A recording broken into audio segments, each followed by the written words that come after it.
hub, and spoke. Audio Collective. Hey there, Print Ain't Dead podcast. My name is Mike Rogan. I am the owner and editor of Mountain Gazette. If you notice these ads, I'm usually skiing or doing something related to being outdoors. But at the moment, we're actually working on Mountain Gazette 201, our spring issue. And rather than explain why the magazine's great, why you should subscribe, I just want you to know, I love making magazines. Making magazines is the best thing I do in my entire life. It is so fulfilling and so rewarding. So I just want to take a minute to say thank you to all the subscribers that have made this possible for us in our 3.5-year journey to revive this magazine and return it to glory. Learn more at mountaingazette.com and enjoy the podcast. The latest release from Commercial Type, Ionic Modern, is the perfect typeface for editorial projects in print and on screen. Available to see and test at commercialtype.com.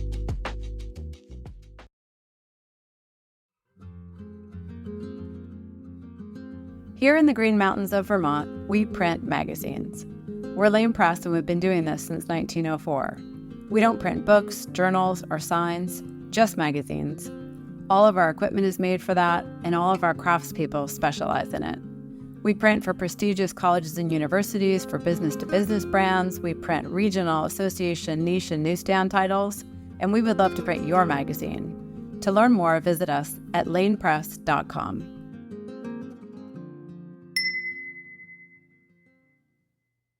I don't want to get ahead of myself about Allure, but it was deliberately aggressive and deliberately not pretty. I was going to say ugly. It wasn't ugly, but it wasn't trying to be pretty. We didn't want to be pretty. And Alex Liberman kept saying, we don't want any visions of loveliness. And he kept repeating that, no visions of loveliness. So I think that was a little jarring to people who had a different expectation of what this was going to be.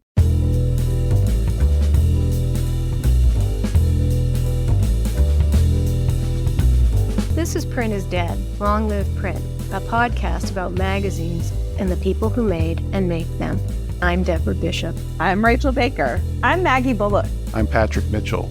You've loved our collaborations with The Spread. Their episode 21 interview with former Cosmo editor-in-chief Joanna Coles remains one of our most downloaded shows. Now, Rachel Baker and Maggie Bullock are back again, this time with the queen of the beauty magazines, Allure founding editor Linda Wells. You can find The Spread every week on Substack, where Rachel and Maggie round up juicy gossip from the New York Times to The Drift and everywhere in between. Big ideas and deeply personal examinations of women's lives to create their idea of the perfect women's magazine. Here's Rachel and Maggie with Linda Wells.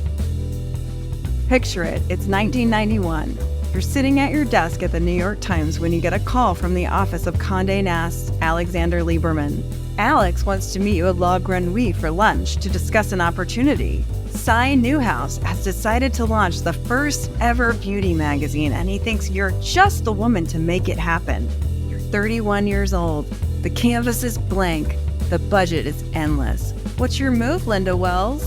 For the women's magazine editors of today, struggling to keep the lights on by juggling Instagram, TikTok, marketing events, digital content, and whatever remains of their print product, this is a tale so far-fetched it feels like the stuff of an early aughts rom-com. But millennial editors' wildest ideas about the quote-unquote town car era of magazine making were just another day at the office for Linda Wells. Linda led Allure for 25 years, becoming a front-row fixture at Fashion Week while also pioneering the cottage industry of backstage beauty coverage and enlisting writers like Arthur Miller, Isabel Allende, Betty Friedan, and John Updike to write about beauty. In 2018, she pivoted, restyling herself as a beauty entrepreneur, launching with Revlon a makeup range she called Flesh. Now she's back in the land of editorial, having a bunch of fun at the helm of the beauty vertical of Graydon Carter's Airmail, commissioning articles on everything from psychedelics to orgasm coaches. We knew Linda Wells would be delightful, and yet she exceeded our expectations. We know you'll love her too. You want to do this? Should we do this? We're doing it. Eddie. Great. So, Linda, as we record this, people are flying home from Europe for Fashion Week, and they're all seeing their children for the first time in weeks and unpacking. And I wonder, where are you with that? Do you still do any of the circuit? Is it a relief not to do the circuit? Tell us where you sit. Yeah, I don't do the circuit anymore. Every once in a while will get an invitation and it's, you don't have to have me there. I loved it when I did it, but it was really exhausting. And I know, boo-hoo, you're going to all the fashion shows. What a terrible hardship that is. But it's a lot. I always think about it. If you really love ice cream and then someone says you have to have it every single meal and you can't stop having it until midnight, but then you've got to wake up at 5 the next morning and have it. It's a lot of sweet goodness stuffed into a very short period of time with high heels on. And I think that was the other piece of it that was a killer, was you had to get dressed every day. And that really intimidated me. I hated the packing for it. It would just send me into such a tailspin. And then just the whole pressure of looking good and being photographed. It's not who I am. I like being behind the scenes. And so it just felt like a lot of public activity and not a lot of time to think. I always brought a book. And then, of course, when books became obsolete, I brought a Kindle or an iPad or whatever, and I would read while everybody else was chit-chatting. Chit-chat before the show's exhausting because it was 45 minutes of chit-chat. With the same people that you just saw at the last one. I was like the rude person reading a book, but it just was a way for me to escape. Yeah. That is so interesting, too, because I definitely perceived you as someone of like unshakable confidence who could sit in front of all those cameras and dress for all of that. And honestly, the idea that caused you any kind of agita is like a genuine surprise to me. Yeah. Oh, no, absolutely. And it was always like, you're not thin enough, you're not young enough. Even when you are young enough, you're not young enough, you're not thin enough. And I never personalized like the models. The models part of it to me was like, they were a different species up there. People would always say, isn't it depressing to look at models all day? And I'm like, no, I don't think I'm like them. There's no relationship. But it was just that expectation, I think, and the expectation of all these fashion editors. And they really do dress the part. And I think they come to the job at the very beginning as people who really like to wear clothes and try on clothes and change their clothes. I don't like to change clothes. If I put on something in the morning, that's what I'm wearing to dinner. I don't want to take us too far off track, but my personal theory has always been that people who grew up to be fashion editors are often people who had a really easy relationship with clothes. Like they didn't feel conflicted and terrible about themselves when they tried on new clothes because they're thin and beautiful mostly, and whatever, they fit that ideal. I know I'm really vastly oversimplifying, and many uncountable hours have probably been spent in the therapy chairs of fashion editors. Right. But I did always think that's a little bit easier for you to love clothes in an uncomplicated way, is the way that it seemed to me. What's the beauty equivalent? What's in people's head who become beauty editors? I think that's become a prerequisite in a way of being a beauty editor. It didn't used to be, because beauty editors were really much more behind the scenes. So you'd go to events, but the events weren't public events. They were meeting with a brand or learning about a new product or going to a launch, but it wasn't really that outward facing. And so now, if you're a beauty editor with any value at all, you've got a great big Instagram account and you post "Get Ready With Me" and you put on your technique and you show everything. And it's like, I'm not that person either. You can do a winged eye in the back of an Uber, and that's not me. So I think that there's that kind of expectation of a certain amount of personal skill that's not about being the editor or being a writer or being any of those things. It's about makeup skills and hair skills. Performance. Yeah. And that was not what the job used to be. So it's a lot harder, I think, for beauty editors today. Or it's just a totally different skill set, right? That's true. So actually, going in the Wayback Machine, how did little Linda Wells at Trinity College, would she have ever envisioned this kind of future, this kind of career, reading up on her books and writing her papers? Right. That's all I cared about. No, and really when I graduated, I didn't have a career plan. I didn't have a job, which is unthinkable for people who are graduating from college now. They've got their whole strategy. They've had all their internships. I wasn't that person. I didn't really even know or think about life that way. And no one in my family was from this world. They were all finance people. So I graduated and I was really at a loss of what I was going to do, because what I wanted to do was go to graduate school. My father was like, sorry, no. And I went to New York and interviewed with everybody, graphic design firms and ad agencies and book publishing, and then magazine. I interviewed at Hearst and I interviewed at Condé Nast and got the job at Condé Nast they had this program called Rover, the Rover program. And it was for the most green beginners ever who knew nothing. And they would put you in different jobs where there was an opening. So let's say the assistant to the shoe editor was sick. Then I'd stick you there for a couple of days until the assistant got better. And what you would do is take shoes down to the messenger room, or you'd Xerox shoes, or you'd mark up shoes and put them away. It was like being in an Amazon warehouse, but a really nice one. But you did eventually land more full-time in the beauty department of Vogue, is that right? I did. Yeah, I got a full-time job in the beauty department as an assistant there. So that was my step up. That's actually my first real job, too, in the beauty department of Vogue. It's under Sarah Brown, actually. Yeah. Oh, no. Yeah. Yeah. It was a very different place when I was there. It was a Grace Marabella world. Cool. And Anna Winter was there as the creative director about a year into when I was there. Tell us about Grace Marabella. Were you so low on the totem pole that you didn't really interact? I didn't really interact with her much. When I decided to leave and got this job at the New York Times, I was packing up my boxes and she came in and said, "Kiddo, don't leave." And I thought, you don't know my name, do you? Were you a natural fit as a Vogue girl? Did that shape you in some way, that experience? Obviously, it's a larger than life, like cultural idea now to be a Vogue person, but what was your experience like? I did feel a little bit like I fell off the turnip truck because I was born in New York, but I spent 4 years of high school in St. Louis. And so I felt like I had a bit of a Midwestern in me. And so I think that was at odds a bit with what the atmosphere was. And then everyone was really well dressed and they wanted to look like they belonged there.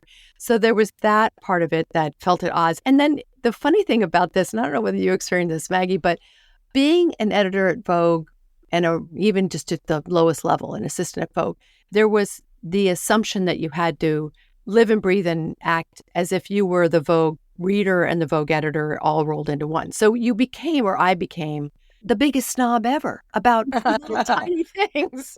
I'm making no money. I can't afford a taxi. I have an attitude about where the best vacation is, or is it Capri better than the Amalfi Coast? Who am I? It is a really weird psychology. Also, you're living in a shoebox, you're eating ramen. I ate ramen. If I wasn't living on hors d'oeuvres, I'd go to events and have lots of hors d'oeuvres. But yeah, and then you would be a snob about, I don't know, where you got a facial or what cream you would use. And you weren't going to go to the drugstore and buy something. It would be so déclassé. Yes. I'm still completely broken by this. Rachel can confirm that I'm still broken in that way. So then afterwards, as you just mentioned, you left Vogue and you went to the New York Times. That was a really cool job, right? You were at the Times Magazine, correct? So I started at the paper and I was a bit of a fish out of water, to put it very mildly. And it was tough because I was brought in, I thought, to bring beauty to the pages of not make them beautiful, but cover the beauty industry, not so much as a business, but as trends and things like that. I was on what was loosely called the living style desk. It wasn't the style that we know today. And so I kept pitching story ideas and they were just like, these are not what we do at the New York Times. And so I got panicky because I was on trial. They put you on trial for 3 months before they hired me. So I had to get a whole lot of bylines pulled together before I was going to be hired. I agreed to do whatever they would throw at me. So I ended up covering a lot of the evening parties and getting all dressed up and taking my reporter's notebook and an evening bag and going out to the Pierre and to ballrooms around New York and covering events. And it was hilarious, I have to say. If you want to be really popular at a party, at least pull out a reporter's notebook and you will be like, people would flock to me and tell me things. They wanted so badly to be in the paper. And sometimes I went around with Bill Cunningham, and that was a great introduction to that world. So I was doing that, and Carrie Donovan was the editor of the New York Times Magazine, the style part of it. And she saw that I was floundering. And so she rescued me and brought me to the magazine. And that was much more a natural fit. And then I wrote every other week about beauty in the magazine. And then about a year in, I became the food editor too. The food editor quit, so I got that job too. And it was really 2 jobs. And so I did both of those things. How did you know about food? I know it was random, but I've always been really obsessed with food, and I've always cooked and took cooking classes, and it was just a personal interest. And I think, again, I was on trial for 3 months. I did a proposal. I did the work for 3 months, and they said, yes, you can stay. So it was an odd mix, but it was something that was incredibly fun. And it was a Yeah. very fertile time for food because it was a time when Daniel Boulud broke out on his own and Jean-Georges von Gerichten came to the U.S. And there were just these superstars that we all know now, but at the time they were just breaking out on their own. So it was fun. That is cool. But I'm noticing too that you had Grace Mirabella and then Carrie Donovan. Yes. So what did you learn from Carrie Donovan? Oh my God, I learned everything from Carrie. She just was the most fantastic boss. I loved her so much. I learned that your boss could be more than just a boss. They could be an example of how to live. They could be a friend. I ended up scattering her ashes with another person who worked for her from the Pont Neuf in Paris. We were really close and she really rooted for me. So I felt great about that. And she took me everywhere. She introduced me to Ralph Lauren and to Karl Lagerfeld and all the world of fashion and took me to the shows and introduced me to Calvin Klein and all the biggies. And that was great because there was no better introduction. But she also taught me about how to work with people and how to spare their egos. And I hope I learned that from her, to take good care of people who are creative because it's not easy to put yourself out there like that. And she had this way of, even if she was killing a story or killing a photo shoot, she'd bring the photographer in or have a conversation and they'd leave looking like they were walking on air and smiling. And she just had a way of magically seducing people. She was really exceptional. Wow. She taught me a lot. And she was brutally honest too. So when I started Allure, she looked at that first issue and I took her out for lunch and she was just like, oh, this is not good. She went through and told me all about why. Did you agree with her? Was she right? She had points. The thing is, I also think when someone gives you criticism, it's a gift. So I wanted to pay attention to it and take it in and not become defensive. We were doing something, I don't want to get ahead of myself about Allure, but it was deliberately aggressive and deliberately not pretty. I was going to say ugly. It wasn't ugly, but it wasn't trying to be pretty. We didn't want to be pretty. So I think that was a little jarring to people who had a different expectation of what this was going to be. It took a little while. Yeah. So just to rewind it back just a minute. Yeah. Okay. You were like, I don't know, 30 when Newhouse called you and asked you to create a beauty magazine. Yeah. Scratch. Can you tell us what was that call like? It was Alex Liberman, who was the editorial director of Condé Nast, and the creative side. I was the business side and Alex was the creative side. And Alex wanted to have lunch at La Grenouille. And I thought, that's a little public. I don't know. Because that was like, it was a place that a lot of these people went for lunch all the time. And I thought, Condé Nast had been trying to hire me back. And Anna Wintour had tried to hire me back to Vogue to be a beauty editor, beauty director. And I really loved being at the time. So I didn't really want to go back and do something at a place I'd already been. So when Alex called me to have lunch, I just thought that's what he was doing. And I just thought that would be not very thoughtful to Carrie Donovan, whose relationship was really important to me. So I said, could we have lunch in your office or a meeting in your office as opposed to at a very public place? And so I went to meet with Alex and we went to Sai's office and I was like, oh, maybe this is about something else. And it was a very simple conversation. And if you had ever met Sai or heard about Sai, he was a man of very few words and very long pauses, very long pauses. You had to try your very hardest not to fill in that pause. Yikes. So I went to his office and Sai said, basically, I want to start a beauty magazine and I want you to be the editor. And that was it. I mean, he said also I wanted to be journalistic. And then I got on my high horse and said, if it's going to be journalistic, then we can't be beholden to the advertisers because Condé Nast was very advertising friendly. And there was the fantastic example of Condé Nast Traveler, which had started a few years before us. But Truth and Travel was their sort of subhead, and they were going to be critical of the travel industry. But it was different in the beauty world because beauty had never had anybody criticize anything that they did. And it was a very close relationship between advertising and editorial. And I learned at the New York Times where I was really encouraged to be tough and encouraged to be critical.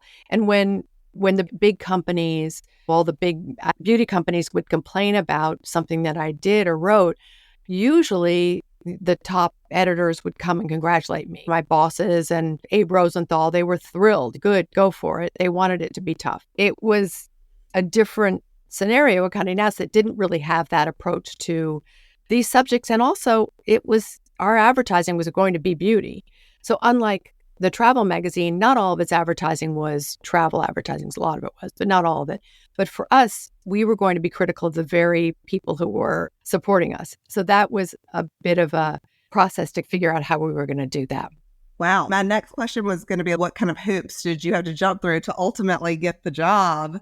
But it sounds like they knew they wanted you and you pushed back on them, which is incredible. How old were you then? I think I was 31 when it started. I think I was hired in April of 1990.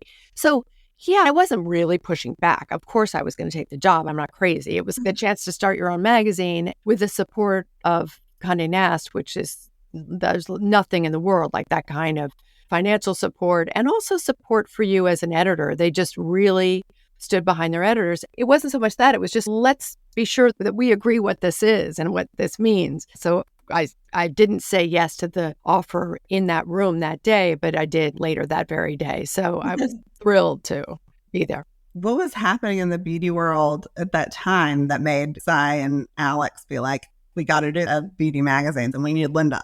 It was still a kind of quiet time in the beauty world. It was before Retin-A was approved by the FDA. And I always think of that as a watershed moment because it was the first time that a prescription medication to make you look better was approved. But with a marriage of science and beauty in a really legitimate way, it was still really early days. But what they knew was that those beauty pages in the Condé Nast magazines, particularly Vogue, Glamour, were really successful. They had very high readership and they had built-in advertising. So I think that they saw that and saw the way that the New York Times was covering it and thought that could be a good territory for Condé Nast. We'll be right back. Print is Dead is made possible with the support of Mag Culture. Read our online journal, listen to our podcast, and visit our shop to discover why we're convinced print is very much alive. All available at magculture.com. So what was your vision like? And that's the form of a beauty magazine. At the time, it was really taking my only two experiences, which is Vogue and the New York Times, and mashing them up together. So it was like the visual excellence of Vogue and the journalistic excellence of the Times and try to see if those two things could be pushed together. And in the end, we didn't go with quite the visual excellence of Vogue because a number of different reasons, but the short version is that I was a little afraid of it being too pretty and too predictable and a little obvious. And Alex Liberman kept saying, we don't want any visions of loveliness. And he kept repeating that, no visions of loveliness. He wanted it not to look like one of those magazines that you found in a beauty salon. This was such a long time ago that it's hard to remember. Beauty was a very reverential, pristine, retouched, perfect concept of a very narrow definition in every way. And beauty photographs were really quite limited too. Most photographers shot fashion. So we'd be like, they'd crop in on the picture to make a beauty picture. But it was really the advertising world that had all the creativity and beauty, and it didn't exist in a very big way in magazines. So it was trying to figure out how we were going to interpret beauty and talk about it and make it exciting. And it was a time of MTV and it was tabloids and it was a rougher time. And I think that we wanted to pick up that kind of energy. So the layouts and the design ended up looking very much like that world. And then you also put a lot of energy into making it quite literary, right? Yeah. I think that the assumption is that beauty is superficial and vain and hence not smart and not provocative or complicated. And to me, the reason that I found the subject interesting was because people have really conflicted opinions about the way they look, the way they present themselves to the world, the beauty standards. All these things are really fraught. And it became a subject of feminism. It became a subject of politics. There are a lot of issues in there that I think magazines weren't really parsing very much and dissecting. And so I wanted to be able to do that, not just in reporting, but also to have real writers, literary writers, explore the subject. So it was fulfilling a fantasy because I love to read and I love great writers. So I read Country Girls by Edna O'Brien and got her to write for the first issue and put her on contract. And we had those great Condé Nast budgets. And so people would write for us. And I'd say, write for us. And sometimes people would say, I need a new couch. So sure. Okay. If that's what it takes, I don't care what you're using the money for, just write for us. So we had Arthur Miller, we had Edwige Danticat, we had Isabel Allende, Geraldine Brooks, Betty Friedan, Diane Ackerman. I mean, it was an exceptional group of writers. David Sedaris on the really early days, Faye Weldon. And they would immediately think that we wanted them to write about something like makeup, or they didn't feel like they belonged in the magazine, or they wanted to approach it in an obvious way. And we would talk to them about, what does it mean to you? And what was your vision of beauty? And what was your interaction? And how did you feel about this? And then they just really would dive in. And it was always the most fantastic surprise what we would get from these writers. And tell us, how did you get Updike to write about psoriasis? I know, John Updike. We really wanted John Updike to write for us. And I loved what he was writing for The New Yorker. And we had several editors over the years who interacted with these writers and had relationships with them. And generally, I would hire them from The New Yorker, and they were assistant level people, and they would have this senior job, and they would have a great Rolodex. So we went through Mary Turner, and she would write these letters. And it was letters. It was in the mail because John Updike wasn't on email. And so we'd send him letters about story ideas that we'd have. And he would send us back postcards that you buy at the post office, that there was, and he would type on the little postcard. It was pre-stamped, and it was almost like an index card. And he would very politely reject our ideas, but in a way that made us feel humiliated. And we'd be like, oh, this is so embarrassing. We'd go back and try again. And he wrote something for The New Yorker about spending the summers with all the women whose husbands went to the city to work, and while they were with their kids on the beach, because he had psoriasis, and he would hang out and sunbathe while they were playing with the kids. And this became his group of friends and how he would spend his days. And so I thought, that's a beauty story. He wrote a story about that. We just sent him that idea, and suddenly we got this envelope, and in it was the manuscript, and there was no contract and no agreement. And there it was. And of course, it was perfect. And we called it The Prodigal Son, S-U-N. And it was such an excitement. We were so thrilled. Do any of these stories live in an archive? Can you find them? I That's can't so find sad. them. I don't know why, but Allure doesn't have an archive like that. You can search for Kim Kardashian's, Yeah. hair color, but you can't search for John Updike psoriasis. And I don't know That why. is sad. That I is know. really sad. A personal question, because I did start out in beauty. I just wondered how you talked about these stereotypes of beauty being a less serious subject. I just wondered how you, on a personal level, have dealt with or played with that stereotype about what it means to be a beauty person. I guess in a way, I don't really think of myself as that. I'm not someone who gets a lot of facials or wears a lot of makeup. I don't personalize it. And I think that's really true of almost everything that I've done. It's not personalized. And so I look at it as a fascinating subject to pull apart and explore and see what it means about us as a culture. But I don't look at it as, how can I look better, or how do I look? I care about the way I look, but I don't care that much about the way I look. I'm one of those people who looks in the mirror and then goes about my day.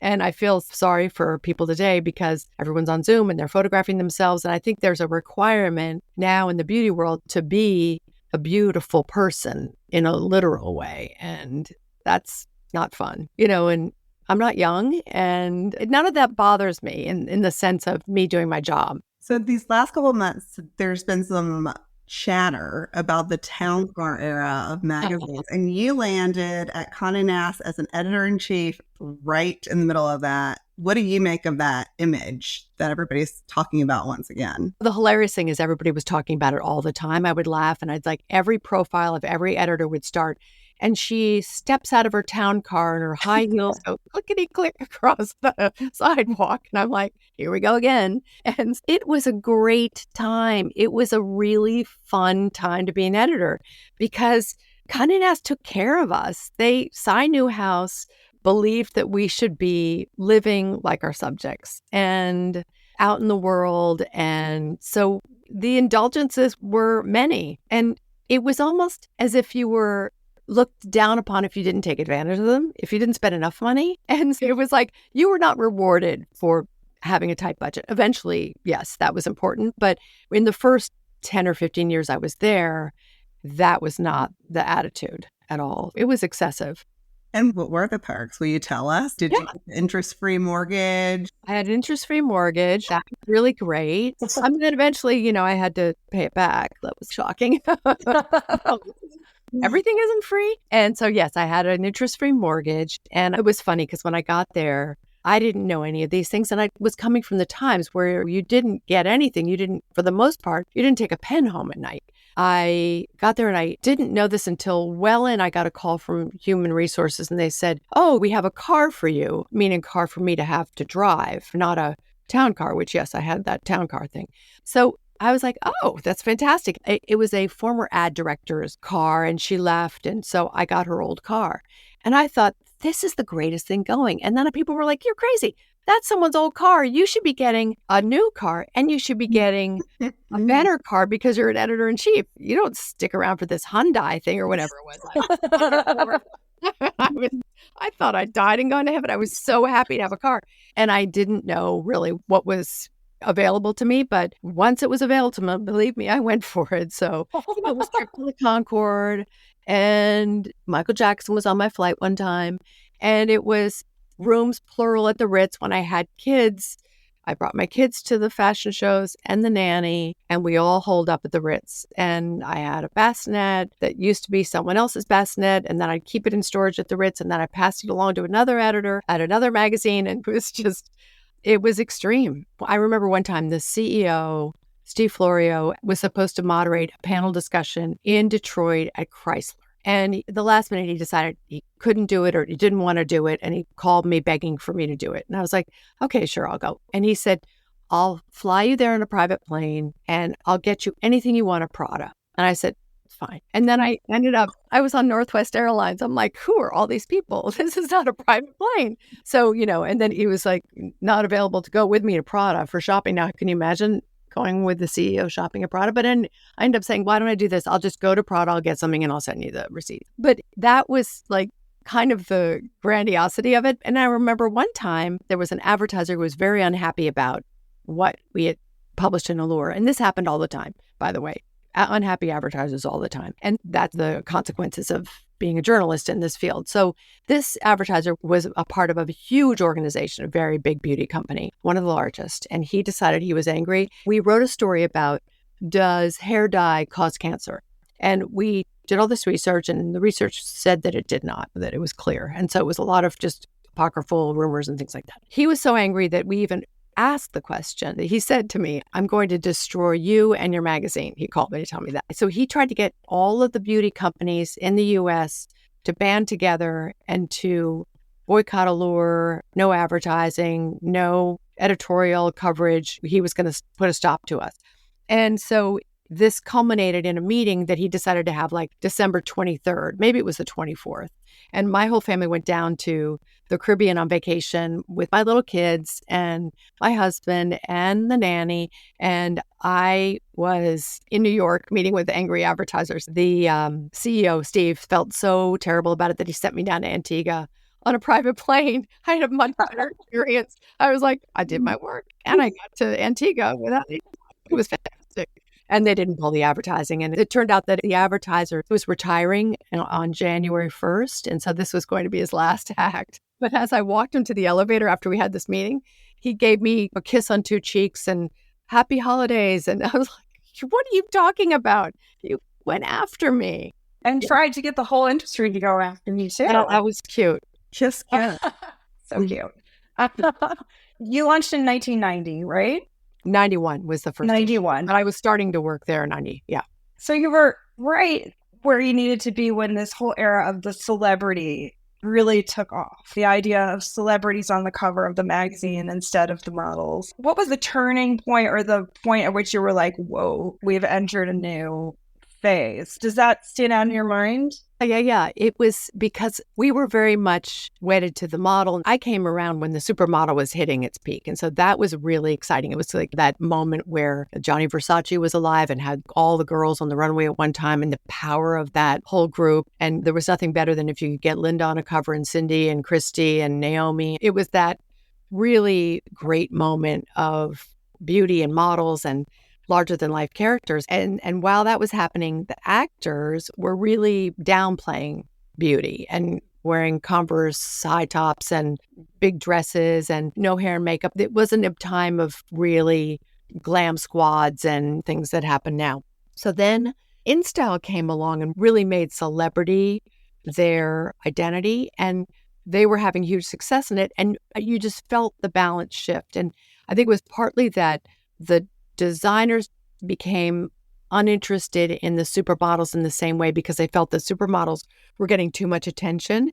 And they ended up getting all those Eastern European models who were very anonymous and looked all alike. And so the personalities disappeared from the runways and from fashion, and celebrities became the big personalities. And they started claiming fashion and beauty as something they wanted to participate in. And that meant they would get contracts with fashion brands. And so it shifted in a big way. The whole business shifted to a more celebrity-driven business. And I remember, I think our first celebrity cover was Sharon Stone. And that was funny because we were shooting her. I think the first cover was shot by Herbert, so that was a different shoot. But we shot her previously, and we had borrowed for the shoot a gown from John Galliano, and it was like one of a kind, embroidered silk. It was an incredible dress, and she was about to get in the dress. She was in a hotel room when we were shooting her, and she said, "Oh, you know my rule, don't you? I wear it, I keep it." And the stylist on the shoot called me up in a panic. Sharon Stone says that if she wears the dress, she's going to keep the dress. And I'm like, that's not our dress to give her. So I think she's going to be shot in the hotel robe. And that's what we did. We shot her in the hotel robe, and she looked great. But that was that assumption on the part of the celebrity that I will get all the jewels and I will get all the things. Sharon Stone loves a declaration. She's like, "I will be such. You will now give this to me."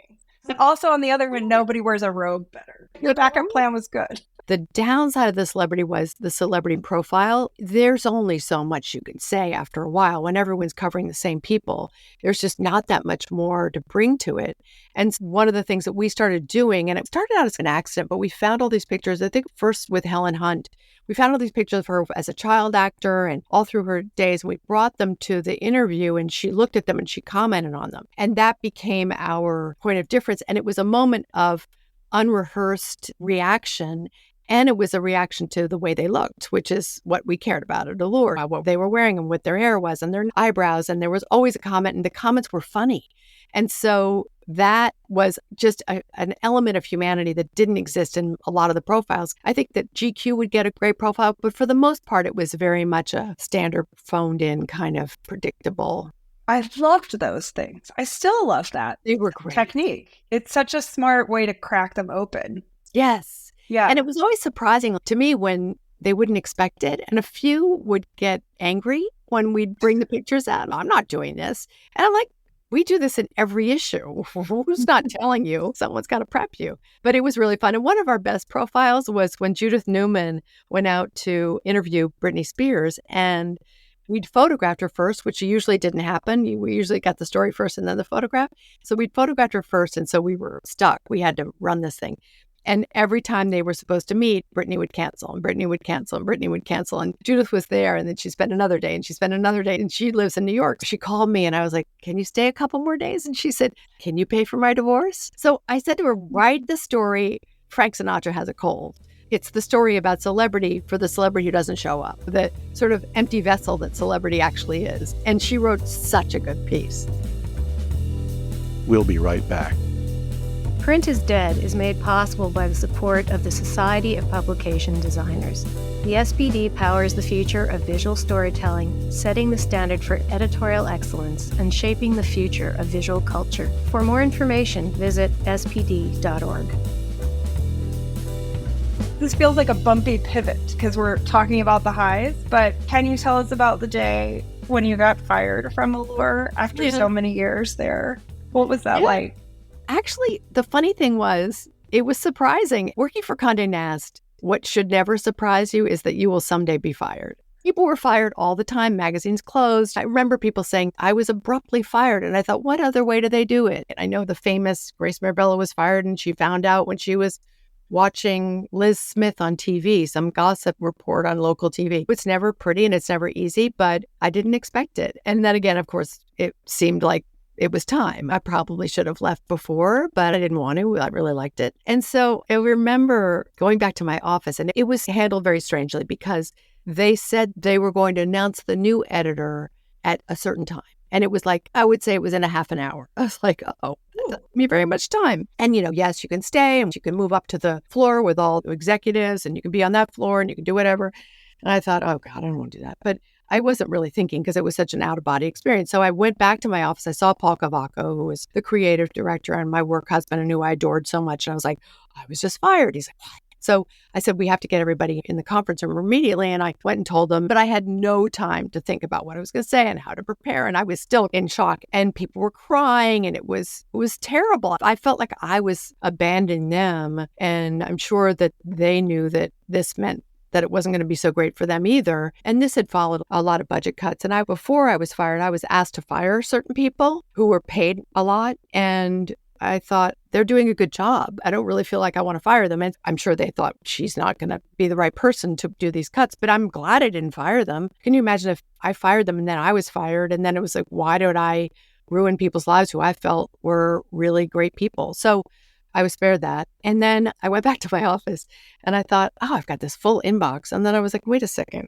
it's not my problem anymore. And so I just walked out of the office and I never went back. And I didn't go to the 78th floor or whatever floor it was. I just thought, it's just strange. If I'm going to go, I'm not going to hang around and pretend I have a job or act as if I'm a puppet up here. I don't want to do that. So I just left and that was that. I heard you talk about this once and you said that everybody else was crying, but you did not cry. Is that true? Yeah. Or are you just not a crier? I'm not much of a crier.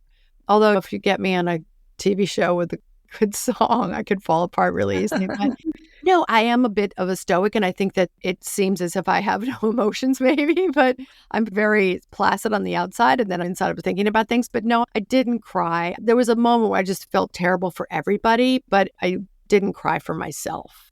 And I don't think I really ever cried for myself about that. It was bad, but I did really feel as if that this chapter was over and it was time for me to move on, and it was time for me not to feel bitter about it. There were a lot of people who were fired and were really angry about it for a long time. And I just didn't want it to ruin previous 25 years, which were great. And I was really proud of what we accomplished. And so I just thought, I'm not going to let that one day color my attitude about the previous 25 years. It was the end. Just curious where you were in the arc of your generation of editors being fired or replaced. Had that turnover really started to happen already? And also, Rachel and I wondered if you are on a text chain with a bunch of them. Like, did you console each other? You all went through this very unique experience, but you all went through it. I feel like I was probably the first of the editors to go. And I remember Graydon Carter was really fantastic and took me out and we had lunch, and he's just, if you're going, it's just a matter of time before everybody goes. And he was very brilliant in the way that he executed his own departure, and it was so well done. And I think that people saw the writing on the wall, left before they were pushed out. But I think for Allure, it was tough because I felt that they just took a line in the salary and they just fired everybody over that line. I remember being on a text and seeing one person was gone. And then I was getting texts like, oh, they just fired X and they just fired this. This is a little bit of a gear shift, but there's been such a revolution over the past decade in terms of inclusivity vis-a-vis beauty types and skin color and body ideals. Thinking back to Allure's heyday, how much of that was part of the conversation in making your magazine? It wasn't a huge part of making the magazine. We included a variety of people, but it wasn't a conversation, a daily conversation. And it's regrettable. I look back on it and I think that wasn't good.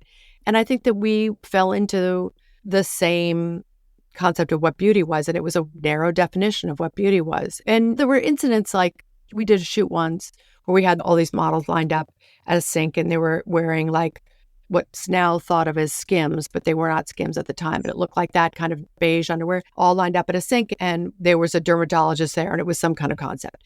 And one of the models was significantly heavier than the others. And I got it back from the retoucher and her body was made to look like all the others. And the head of production came into me and she said, I'm really upset about this. And I'm like, what was it? And she showed it to me. I'm like, what happened to this model? And the photographer had gone and done it on his own and directed this. And I was like, oh my God. But that sort of showed me how it was just rote and how at every level, this is what was just commonly done and it could be done because of the ease of retouching. There were just incidents like that that were visible issues, but it was a different time. And I don't even think it's fair to even defend it. It was just then. And you look back, I think about the number of cover lines I had of lose 10 pounds. It was like I was fully delivering diet culture, beauty culture once a month, like clockwork. And that's not good. We're also guilty. A number of cover lines I've written trying to rephrase weight loss stories. Yeah. They're countless. Yeah. And the number of weight loss personal test drives I have done and written. I am a human guinea pig for all of them. And I have a tough time forgetting that because it's so part of my life from when I was a teenager. And I'm always thinking, I've got to lose weight, or I wish if I could just be a little bit thinner, my life would be perfect. But it's just like you get on the scale and it can make or break your day. And I know better, but it's just in your blood cells. I don't know what it is. Yeah, it's really hard to shake. Hard to shake. So one thing that kind of bowls Rachel and I over, amongst many in your story, is that it felt like pretty quickly after you left Allure, you were reinventing yourself. You became Revlon's chief creative officer, and then a couple of years later, you launched your own beauty brand, Flash Beauty.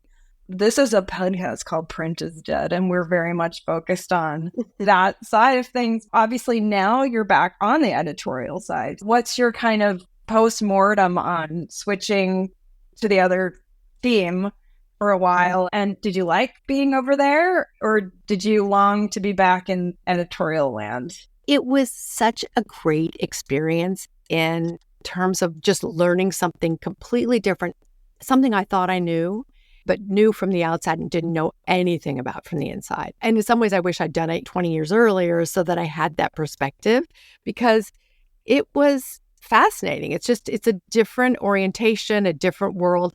I learned that I'm not meant for the corporate world whatsoever. And even though people are like, Condé Nast is so corporate. Oh, no, it's not corporate. That's corporate. There's factories and there's supply chain. And the number of hours I spent in meetings about supply chain, and I don't know why I was there, but there I was sitting there trying to stay awake and also Googling acronyms under the table because I didn't know what I was talking about. But it was really interesting. And I was working for a CEO who came from Colgate and he went to Unilever, Fabian. He was fantastic. He wanted to have a better relationship with Ulta, and he saw what was happening with all the indie brands in beauty and thought, is there a way for us to create a brand internally that mimics the indie brand format, which is quick to market, no red tape, no deliberating, get it out fast, and really trust your gut.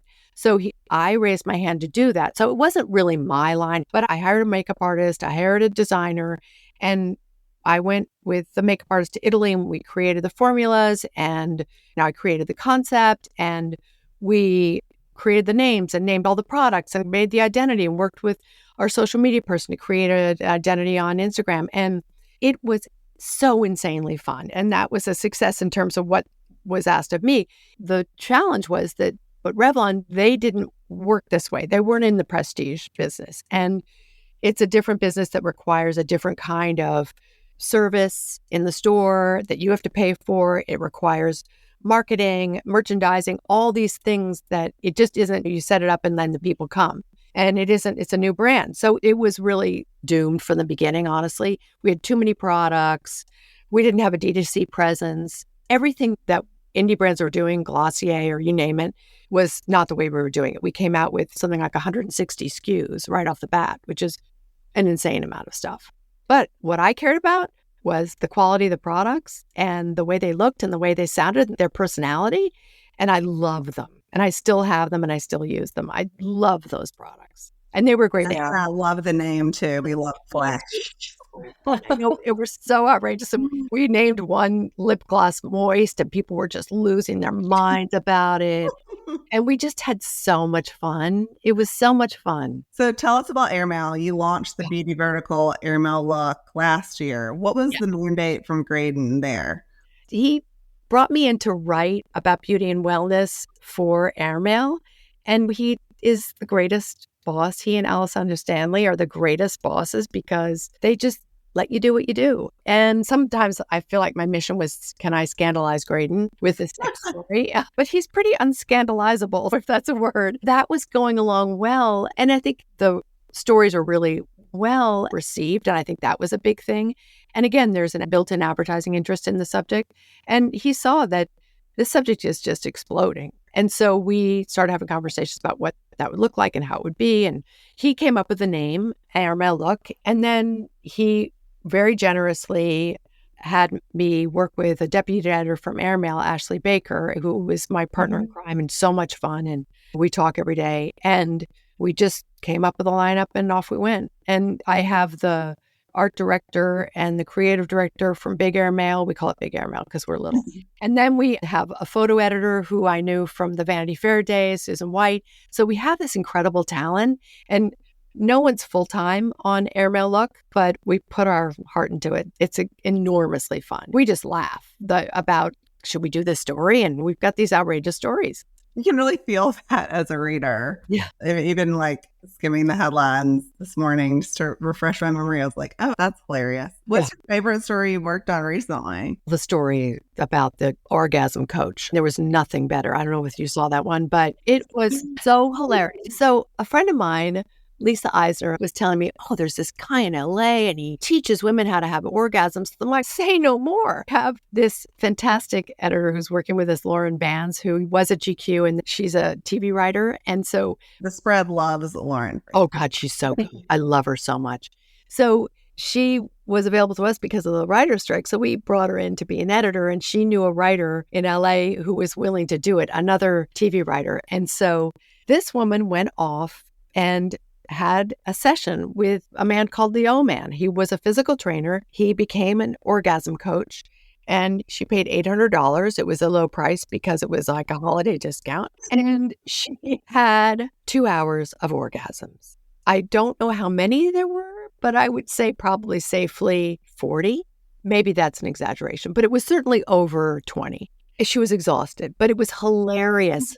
My phone went crazy the morning it happened, and I was getting texts from men who lead entertainment divisions of giant companies. They're like, whoa, this should be a TV series. Yeah, it should. I talked to one person in that world about it, so I'm hoping so. Yeah. First cross. Yeah. So you've invented Allure in your early 30s. You created beauty publishing, and then you worked on the corporate side. If you had all the funding in the world, what would you create? I do feel like I should create a skincare line. I even have a name. I have a concept. I know. But the market is so oversaturated. I feel like what needs to happen in skincare is something that just doesn't happen often enough. And that is the marriage of science with sexiness. There is no sexy science. And it should be. We should have products that perform really well and in a legitimate way and that are fun and well packaged and fun to name and look at and put on your counter and that you look forward to using. But they should also deliver on the performance. And it's very separate in the beauty world. It's either it's clinical and it looks clinical and it sounds clinical, or else it's frivolous and indulgent and luxurious, but it really doesn't do anything. And so I would love to do a mashup of those things. But I don't know. I think that to do it, I just think there's so much in the industry right now. And then we had this influx of celebrity lines, and I get it. I know that in order to get attention, you need a celebrity behind your brand. And in order to get attention, you need an influencer behind your brand. And that was one of the negatives about Flush was we didn't have that. It wasn't an influencer brand and it wasn't a celebrity brand. And so it's hard to get brand recognition and awareness without that. But right now, a lot of these celebrity brands are dying and a lot of the influencer brands are dying. So I think that there needs to be a bit of a shakeout, and then maybe I'll do it. Who knows? So you just solved skincare. Can you solve magazines? I know. If you were in charge of Condé Nast now, what would you do? Or can magazines be saved? I think that they can be, but I think that they can't be in the model that I'm not saying anything that's so ingenious. The business model is beyond broken. And there's no point in trying to force magazines into the current business model, which I think the surviving magazines are still trying to do. And they're trying to be all things to all people or a lot of things to all people. And I think when you look at some of the really exciting creative magazines, it's like Gentlewoman or Girls or Beauty Papers or Self-Service. They're really specific. They drill right into their subject. They're not all disparate. They're very focused. And they feel precious. They're expensive.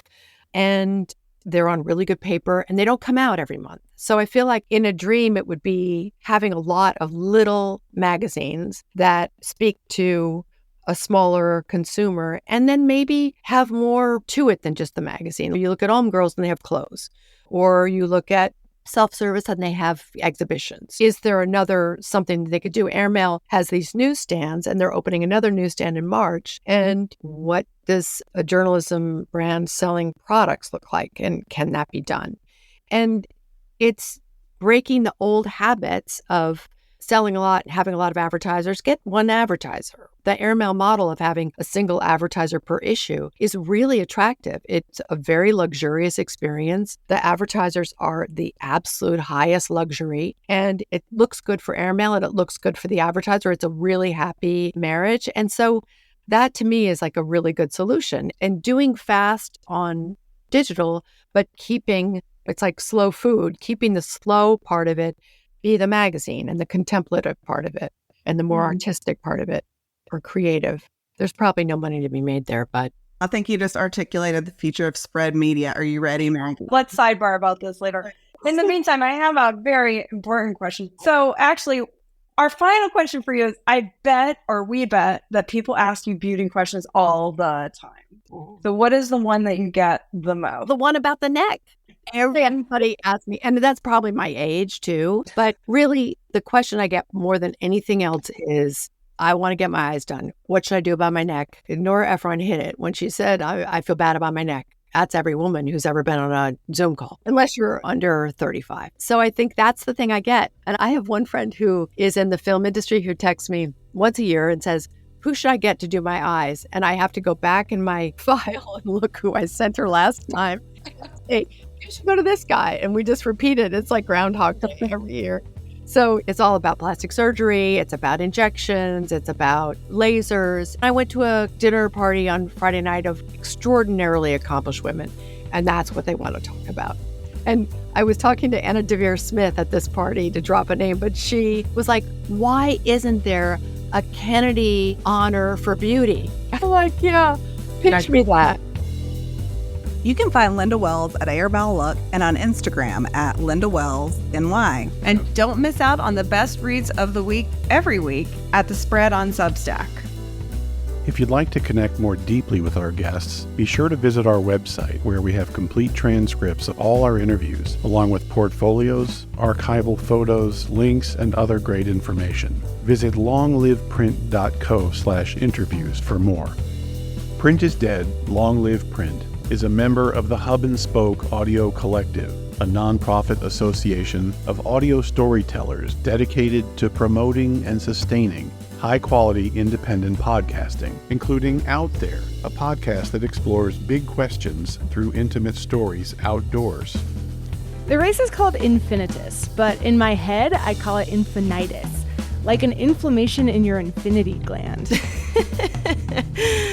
That's journalist and runner Jordan Wirfs-Brock, and in this episode, she explains to Out There host Willow Belden why not finishing a 500-mile race through the Green Mountains of Vermont turned out to be one of the best things that ever happened to her. You can hear the whole story at outtherepodcast.com and learn more about Hub and Spoke at hubspokeaudio.org.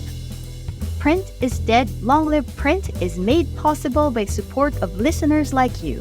If you'd like to contribute to keeping the podcast going, there are 2 easy ways. 1, become a sustaining patron by making a monthly donation, or 2, make a one-time donation in the amount that works best for you. Visit printisdead.co/support for more information.